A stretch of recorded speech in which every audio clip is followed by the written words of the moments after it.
In our first story, the CEO of gold dealership Men's Gold, Nana Appiah Mensah, also known as Nam1, is likely to spend another night in police custody despite the 1 billion cedi bail granted him by an Accra Circuit Court on Friday. The three sureties together are expected to justify the 1 billion cedi bail set by the court.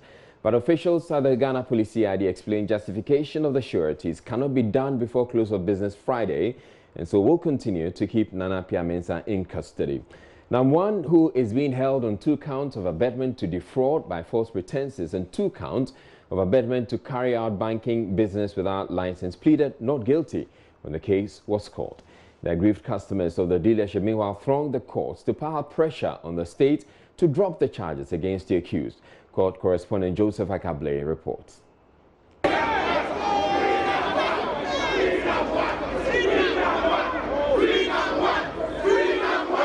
With placards sending various messages, the Men's Gold customers waited patiently to catch a glimpse of the man they believe is capable of paying them their investments. For us, the customers, we believe that Nana Appiah Mensah is not a criminal, he's not a fraudster, and he has monies of ours with him. He has to be out to be able to work. He has to be out. He has to be a free person. It's his fundamental right. Even today, people who murder have got a right to be granted bail. I believe that no youth should be sabotaged. It has come to bear that we must relook at the way we handle issues in this country. Nana Appiah Mensah was led into the courtroom by heavily armed policemen. He pleaded not guilty to all the charges leveled against him.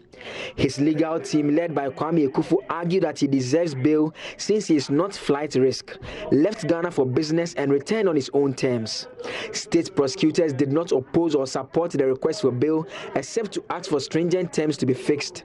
Mr. Mensah was admitted to a 1 billion cedi bail with 5 sureties, 2 to be justified. The coalition of aggrieved customers, however, wants the state to truncate the trial. That they should set up the joint committee which comprise Men's Gold management, leadership of the coalition or our representative, government and parliament. And we believe that at that committee, Nam1 and all the Men's Gold management members and the directors will be there to show us where our investments are, what is the amount in his account or Men's Gold accounts, the value of the total asset. And we believe that when that conversation go on, we'll be able to come up with the payment plan that will lead to the final payment of the customers. And by this, we are also saying that government should assist Nana Appiah Mensah and Men's Gold management to retrieve the money from Dubai, then any other place that Men's Gold has money. Because at the end of the day, all this money is going to inure to the benefit of the customers. The trial continues on August 12, but customers still await their locked up investments.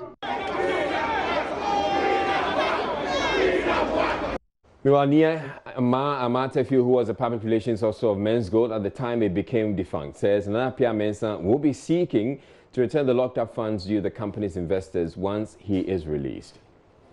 I mean, since this issue started, we remain focused, and we made commitment to our customers, definitely we will pay them their principal. And today, your court to cry, allow me to raise the same issue. The reason why your CEO no called Dubai was to go and change that $39 million. And God been so good, no, called Dubai, no, or the Kunim, and the court has ordered, Horizon people should pay the $39 million. So what it means is that immediately that money hits the account, the promise we've made to our customers, no, we will fulfill it to the latter. So this bill, no, is the first step. Say best solve that problem now. What it means that now, no, yeah, the boss then we'll put together structures, put together plans how we can pay our customers back. So very soon, the payment structure or the payment plan will definitely come out, and then we'll start paying our customers. We are waiting for the execution of that judgment, so we can't give timelines for now. And last, Namikacha said that particular ruling, I haven't gotten a copy yet because there are a lot of things say, until we have not really bet our mind to the ruling. But it's a bill, we are going back again, sit down with the Dubai lawyers as well, look at the execution of the judgment. When we can get those the $39 million, and then we can be in a position to say that payment will start next week or that week. We have been joined by the Vice Chairman of the Coalition of Aggrieved Customers of Men's Gold, Isaac Nyarko. Good evening to you, Mr. Nyarko. Good evening. So I see that you have a lot of confidence, or the customers keep on saying that they would want government to drop the charges, the criminal charges against Nana Pia Mensah, so that he can find ways to settle your locked up and pay your locked up investment. What gives you that confidence that once he's out, he can pay you? You see, customers have been suffering over the period, and all that we are asking government is, we need to judge. When you jail this gentleman, at the end of the day, people will lose their capital, will lose their monies. You jail him, you go and serve jail term. At the end of the day, what happens to customers? We are asking that government set up a committee that would see to the arrangement and finding out where our monies are locked up, where NAM1 has taken our monies to. I mean, in discussion, all these things will come up.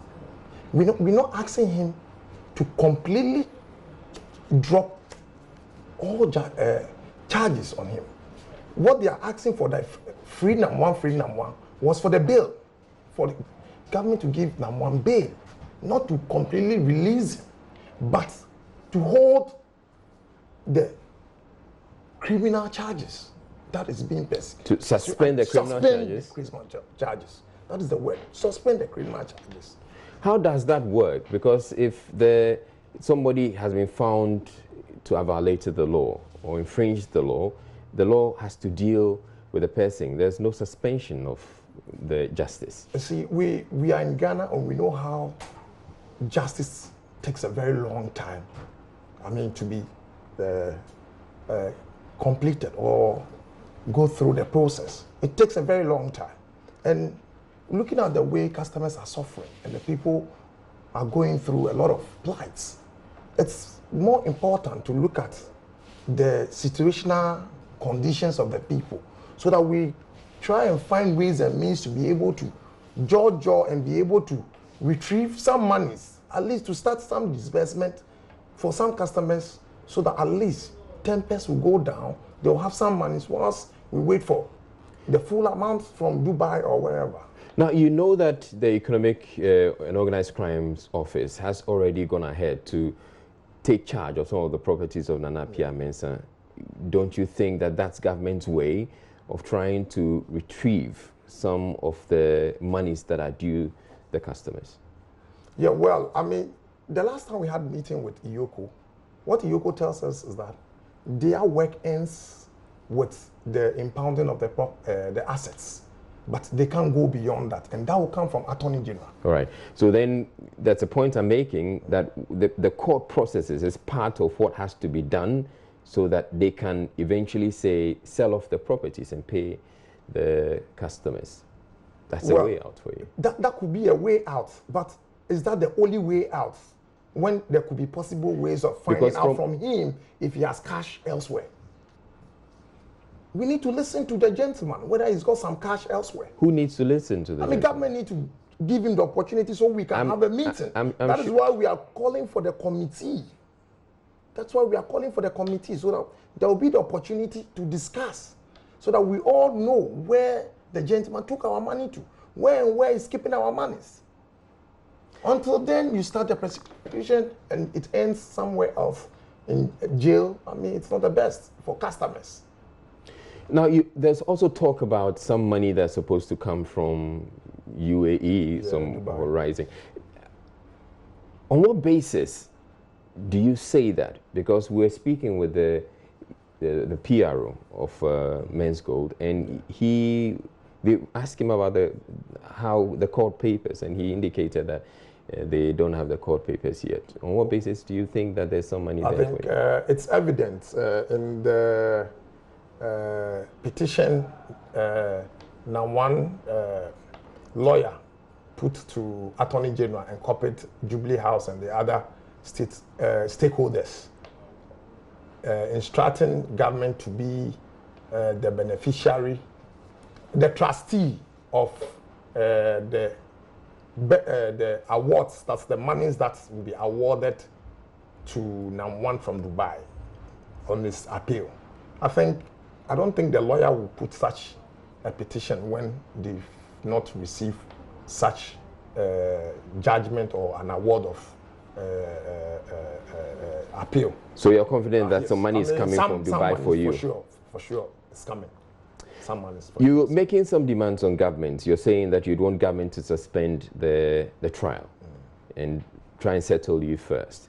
What if government does no such thing? Well, then probably we think the government is not ready to listen to the plights of the people, because if it's going to take 2 years, 3 years for this justice to go through, what will happen to the people? What will happen to the people when we need to focus on how government will assist the gentleman to be able to retrieve these monies from UAE? And then possibly if we think the monies are not enough, then we go looking at the assets. So I think we should. Do you think the money from the UAE is enough? Well, per the first figure that finance minister stated to the military people when which is what? 200 million Ghana cedis. That was the figure that came out then. 200 million Ghana cedis. That was the figure that came out. Meanwhile, if we look at the billboard now, we're looking at 1 billion. 1 billion. We're told that he's defrauded people to the tune of 1.6 billion cedis. 200 million cedis. It's like 1/8 of the amount. Exactly the problem that we have here. I mean, the minister comes out to give a figure out. Now the police comes out with a different figure. The question is, where did the minister have this figure from? And the police, the figure they are coming up with, what we understood as coalition, we were asked to bring our database because the CID wasn't getting access to our database from Men's Gold. So they call for customers to report and submit their database in the first place. So some of them submitted directly to CID, whilst others submitted through the group, which is the coalition. And so there could be possibility of double entries into their system. And or double counting. That could inflate the figures. And some at a point were also adding their expected accrued dividends to the figures they were entering into the system. And we need to be able Are you also considering the fact that there may be... to be able to ascertain the actual figure that is in contention now. Are you also considering the fact that there may be some who never actually came forward because they were embarrassed? Yep, well, it's possible. It's possible that is there. Because of the way we were called greedy. The greedy term that went out. The amount is unfortunate. So the amount could be more than 1.6 billion. You can't say that until we have independent audit firm to be able to ascertain this. We need to. And the court at a point, I'm sure, if it doesn't listen to the customer and has to go on, at a point maybe they might call for a proper audit of the figures.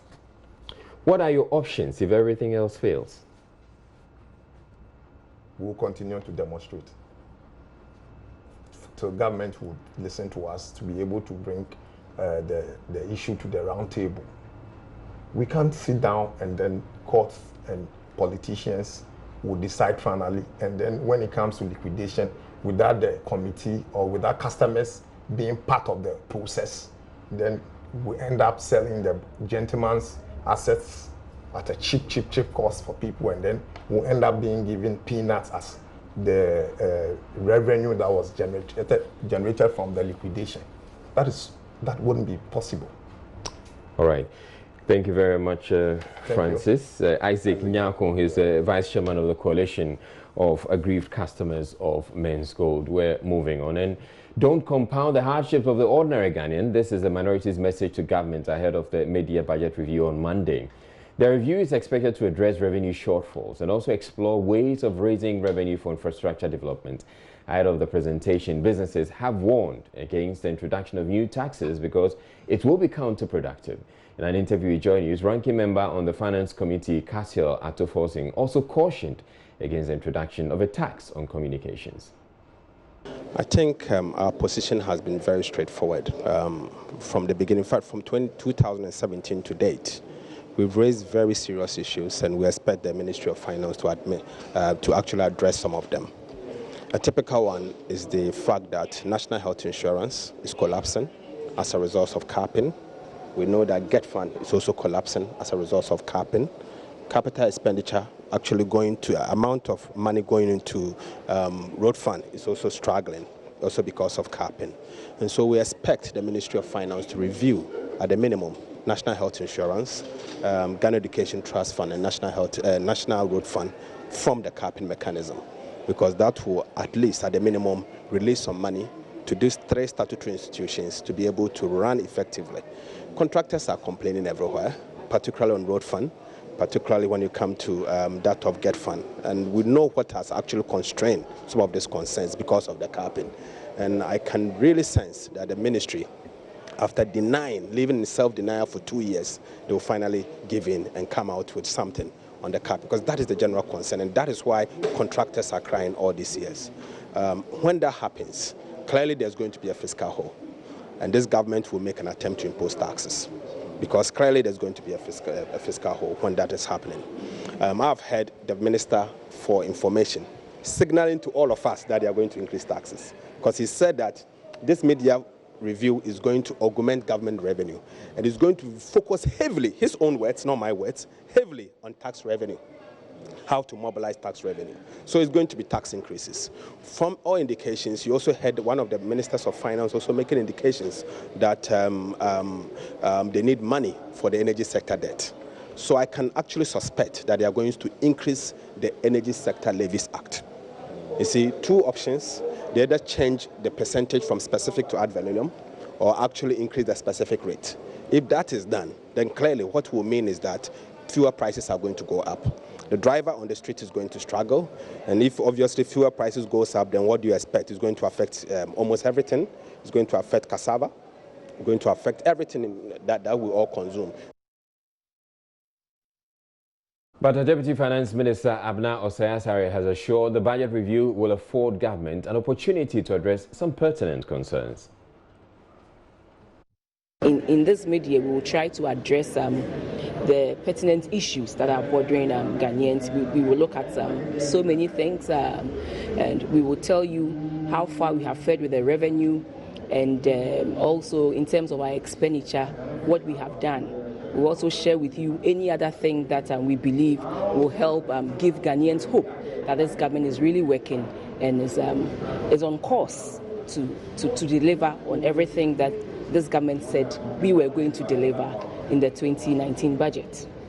We will address all issues that need to be addressed, be it revenue, be it expenditure, and whatever it is that we need to address. I mean, we will have a frank chat with Ghanaians and then tell you how far we have fared and the measures that we want to put in place to check the things that we need to check. So to help us be on course and implementing the 2019 budget. So that is all I can say. But I believe that at the end of it all, we believe Ghanaians will be satisfied because we will address all the issues that Ghanaians are thinking about, the issues that you have raised with us from all sectors of the economy and the society. We are going to address the issues that you have raised with us, and we believe that at the end of it all, I mean, you will be satisfied with what government is going to give to you.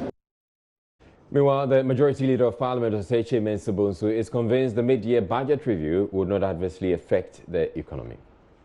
For instance, there are some taxes were, and if you take the petroleum sector, some taxes were removed.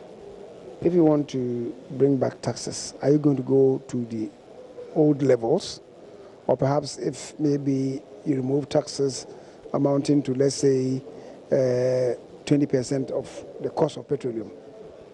If you think that, yes, because we now have to settle this, and because our revenue targets are also falling short, right? Perhaps maybe if I brought about 10% back, it will still be a reprieve, and then also help me to have some takings to pay for what debt exists. He should tell us what balancing act that he wants to take. But I would not pretend to know everything that the man wants to bring. I don't know everything. There are a few things that maybe have been suggested somewhere along the line, but ultimately he has a responsibility. So let's stand by to listen to him, and we'll do the appraisal. In a related development, the Speaker of the U.S. Congress, Ms. Nancy Patricia Pelosi, is expected to address Ghana's Parliament next week, Wednesday, July 31. The U.S. legislator is said to be part of a delegation comprising members of the Congressional Black Caucus as part of the Year of Return celebrations in Ghana. Majority Leader of Seche Mensah Bones, who has been speaking with my colleague, Kwesi Parker-Wilson, ahead of the visit. They have elected to come to Africa, and she's elected to come to Ghana. The reason is, I think it appears that there is a bit of disconnect between what America intends for Africa and current developments. So I would want to believe that she wants to come to provide some reassurance that America stands for Africa, and that they would be with us. As you do know, they also want to have this bondship to ensure that we also don't relent in our practice of democracy, the governance that we have imposed on ourselves. There may be difficulties. They want to maybe reassure us of an effective partnership between America and Ghana, that if we require any quality assurance, so to speak, they are there to provide it for us. Of course, democracy also hinges so much on good parliamentary practice. So I believe she would want to share some ideas with us on how to strengthen our democratic governance. We're taking a break to...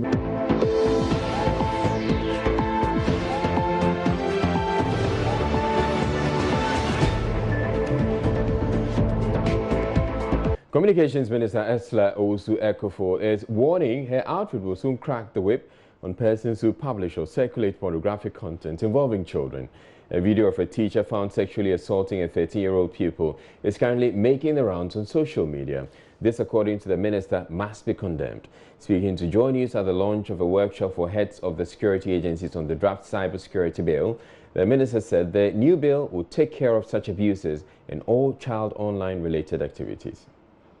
The bill is dealing with the gaps in our law.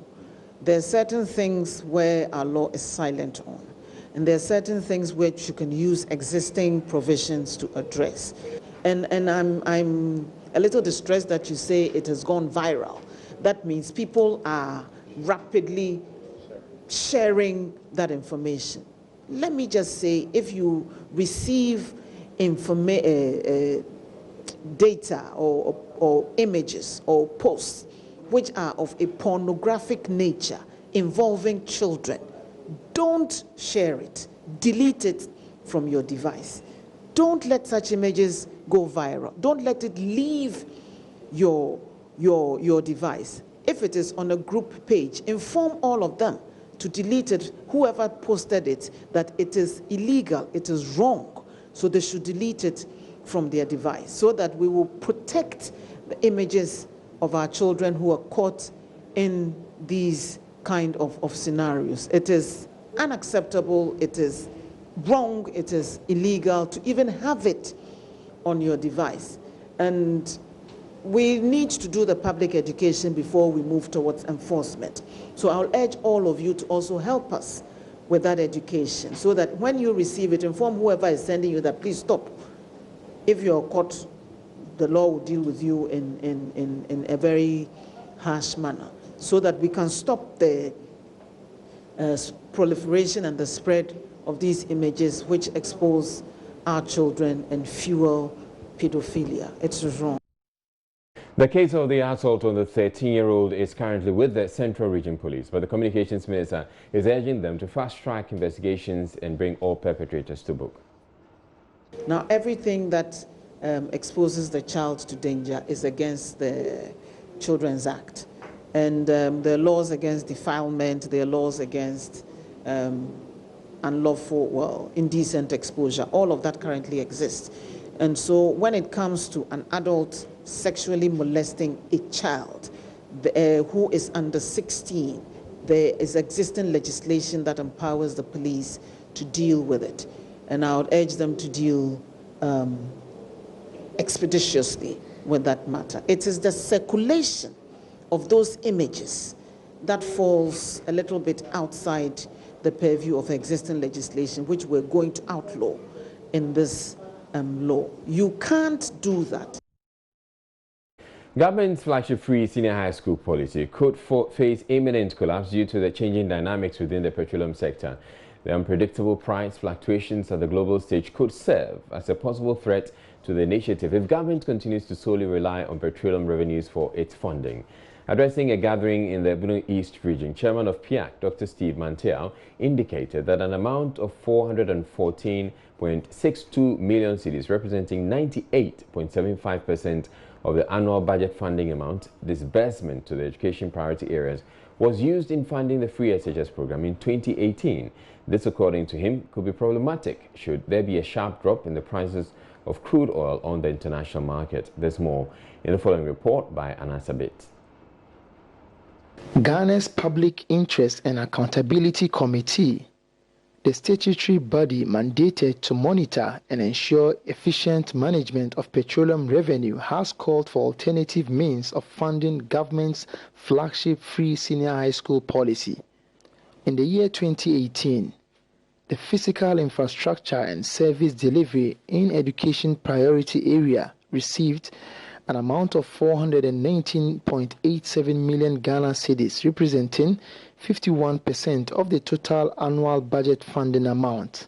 As much as 51% of the petroleum revenues went into the education sector.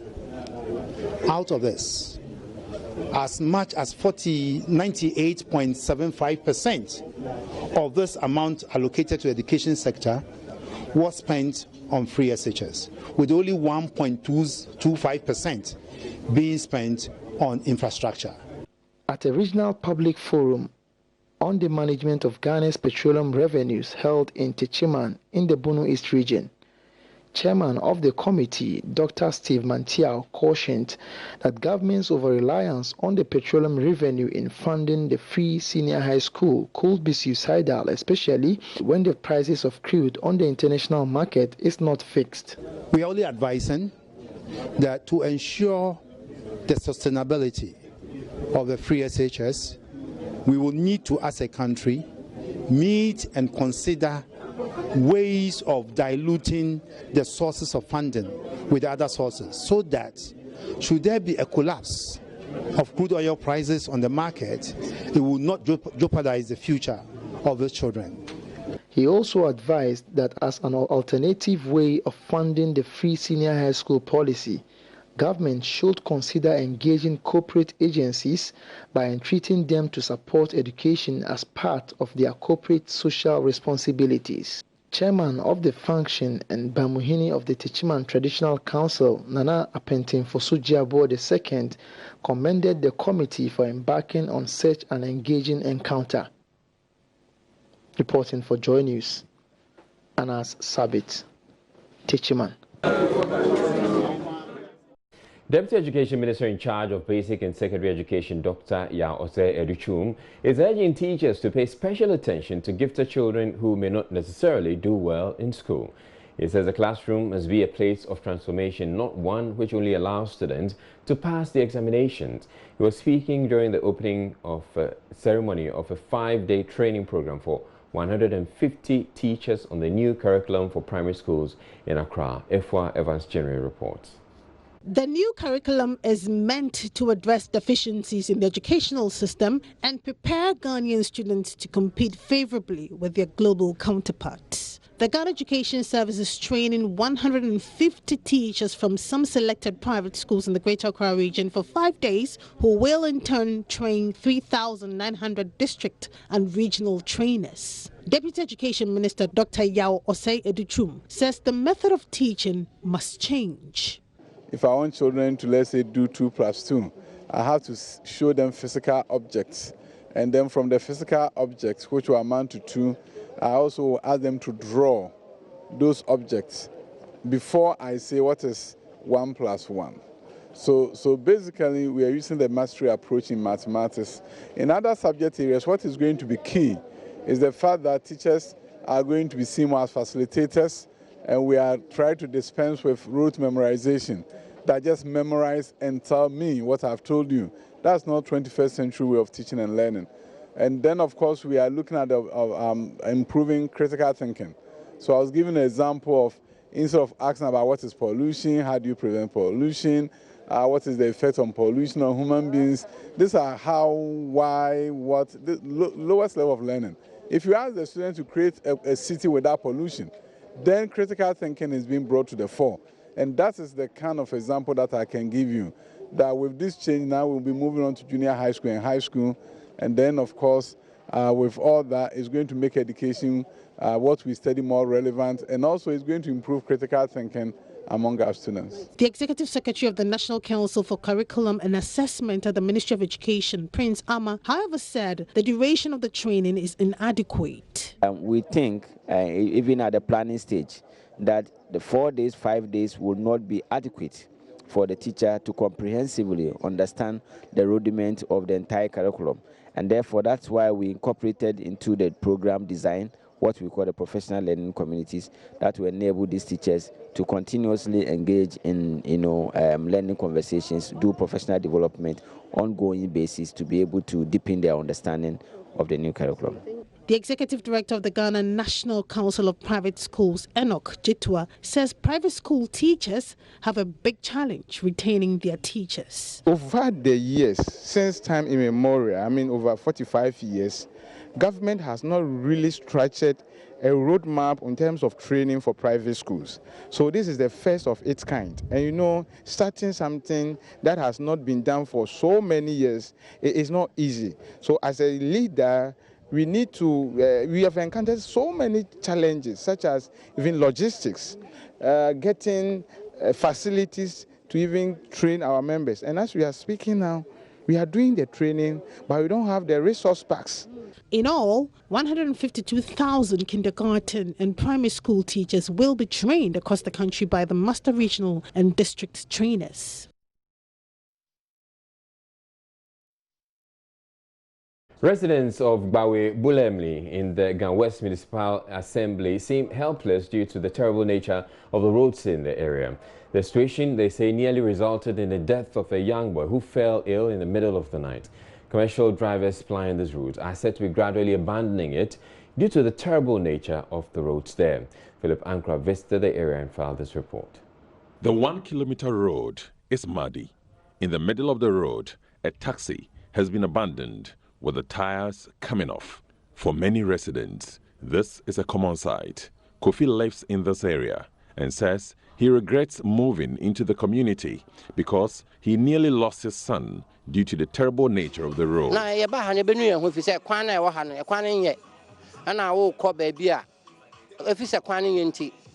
I regret relocating here. My child fell ill in the middle of the night, and if not for the benevolence of a stranger, he would have died. There was no car to get him to the hospital due to the bad roads. For these taxi drivers, plying this road comes at a cost.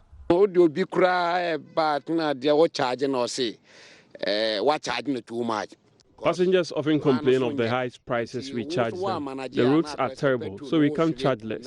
It's affecting our business.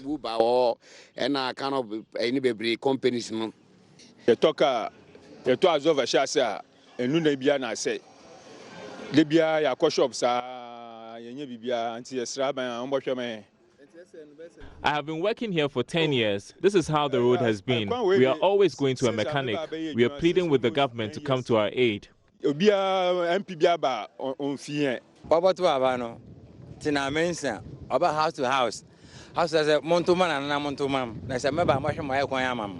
elections, the MP, Tina Mensah, promised to get the road fixed. So we voted for her and the MPP, but she has abandoned us. The cars get dirty just after washing them. Some other residents shared how they've been affected by the situation. Because of this, I've parked my car for so many years. About 6 years now, I've parked my car. I couldn't make it. When I'm going somewhere, I have to borrow, take a trotro or taxi. So we appeal to the government to repair the road for us. I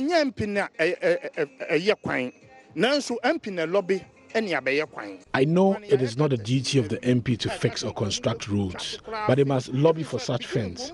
If they had asphalted it right after constructing the drains, it would have salvaged the situation.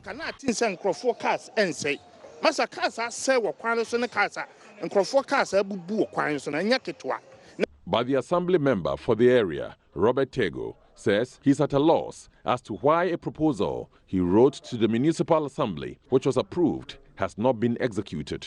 I took over since 2015, and I wrote a proposal to the assembly that this is where I stay, so at least this road should be fixed. And then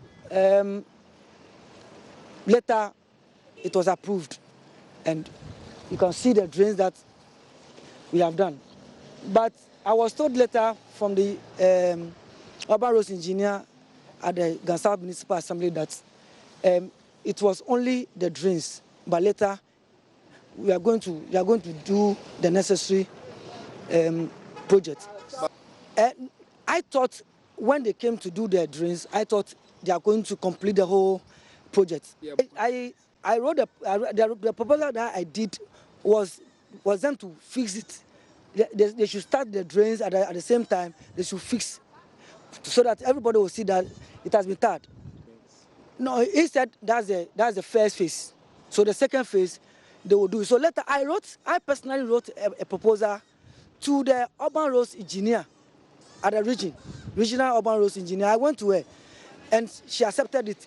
Even the roads that I sent to her, all the roads have been approved. So 2018, the media budget that the finance minister read, you could see that they have written Bawe roads in Bawe. All those roads are my projects. So why have they still not fixed it?